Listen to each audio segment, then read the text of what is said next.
Hivi kuna vidonge vya kuongeza nguvu za kiume?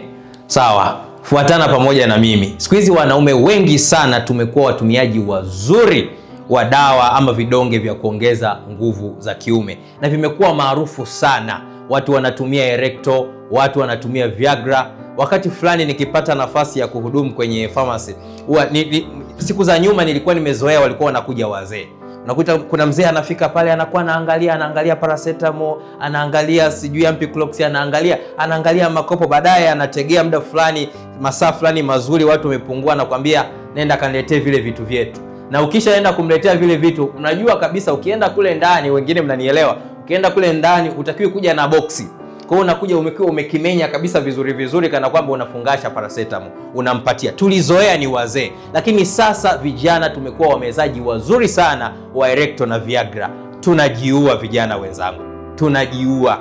Ngoja nikwambie hali hii. Leo vijana wengi tunadhani ya kwamba hatuna nguvu za kiume, lakini ukweli vijana wengi sana tuna uwezo wa kufanya lile tendo vizuri na performance ikawa nzuri bila hata kuhitaji zile dawa. Zimetuathiri kisaikolojia na tunadhani hatuna nguvu, na ndio maana unaona siku hizi kila mtu anaimba nguvu za kiume, nguvu za kiume. Wanaume wengi sana wana nguvu nzuri tu za kiume, ila changamoto imekuja, saikolojia imeathiriwa na kudhani ya kwamba hatuna. Vile vidonge ambavyo tunavitumia, hiyo Viagra, Erecto, kazi yake huwa ni nini? Ukisha meza ile dawa, kazi yake ni kutanua, inafanya kazi kwa kuungana na chemicals fulani ambazo ziko kwenye mwili, ziko kwenye damu, PDE inhibitors, ambazo baada ya kuwa zimeungana zinafanya kutanua mishipa ya damu. Ikitanua mishipa ya damu, yani vasodilation, damu inasukumwa kwa wingi na inafosiwa, kwa sababu umemeza dawa,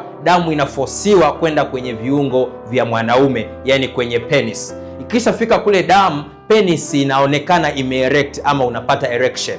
Sasa ile erection unaoipata sio dawa ya kukufanya wewe uwe vizuri. Ile tu inakuongezea ule uwezo wa kusimama. Sasa unakuta mbegu hazijabadilika chochote. Kwa hiyo wewe erection imeongezeka, iko vizuri, lakini sperm zako, quality yake, motility yake, na namna ambavyo zina umbo lake, shape lake, vyote vinakuwa vimebaki tu kuwa kawaida. Kwa hiyo wakati unameza zile dawa, kinachotokea inakuwa tu kana kwamba mbwa mwitu amevikwa ngozi ya kondoo.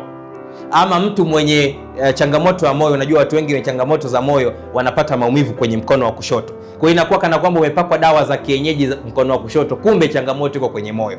Ndio kwenye Biblia tunasema unavaa ngozi ya kondoo lakini ndani mbwa mwitu. Kimsingi Viagra na Erecto zimeua vijana wetu. Tafadhali vijana, nazungumza na vijana ambao wako kwenye ndoa. Kuna watu wako kwenye ndoa na wanahangaika sana na Viagra na Erecto. Kaa utulie vizuri, erection iko vizuri, nguvu za kiume unazo, ni saikolojia ndio inayo kufanya wewe ukose confidence. Nguvu za kiume hazijengwi na Viagra, nguvu za kiume hazijengwi na Erecto.